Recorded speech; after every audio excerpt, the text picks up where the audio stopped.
आप देख रहे हैं रोशन पाकिस्तान न्यूज।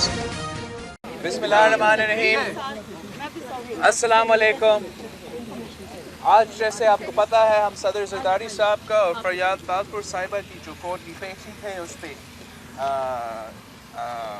हम और पार्टी के साथी साथ के ये जो पिछले साल से एक साल से ज़्यादा ये तमाशा चल रहा है, ये आप सबके सामने है।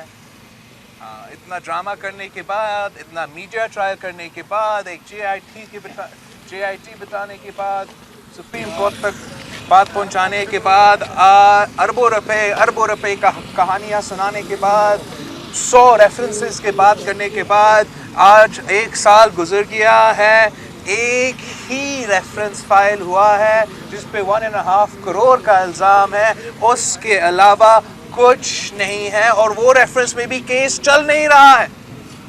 तो ना हुकूमत के पास, उनके नैब के साथियों के पास कोई केस है, कोई सबूत है। वो अभी तक मीडिया ट्रायल कर रहे हैं, अभी फिशिंग एक्सपीडिशंस पे चल रहे हैं कि वो किसी न किसी तरीके से झूठे इल्ज़ाम लगा के हमें दबाव में डाले।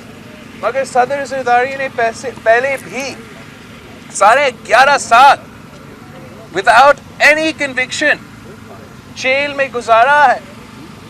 तो अब भी ये इनका जुल्म सहने के लिए तैयार है, इनका दबाव बर्दाश्त करने के लिए तैयार है। मगर जैसे पहले भी सदर ज़रदारी ने ना अपने असूलों पे, ना अपना नज़रिया पे समझौता किया, वो आज भी अपने असूलों पे और नज़रिया पे समझौता नहीं करेंगे।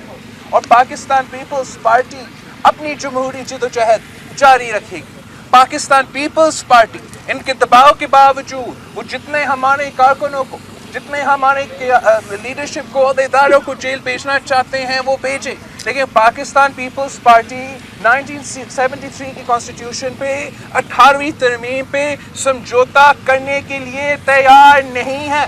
और हमारे सिलेक्टेड और सेलेक्टर्स का सबसे बड़ा तकलीफ ये है कि पाकिस्तान पीपल्स पार्टी वो वाहिद जमात है जो इनके सामने खड़े हैं, जो उनको अपने सूबे, अपने अवाम के हुकूक सलब करने की इजाज़त नहीं दे रहे हैं और ना ही देंगे।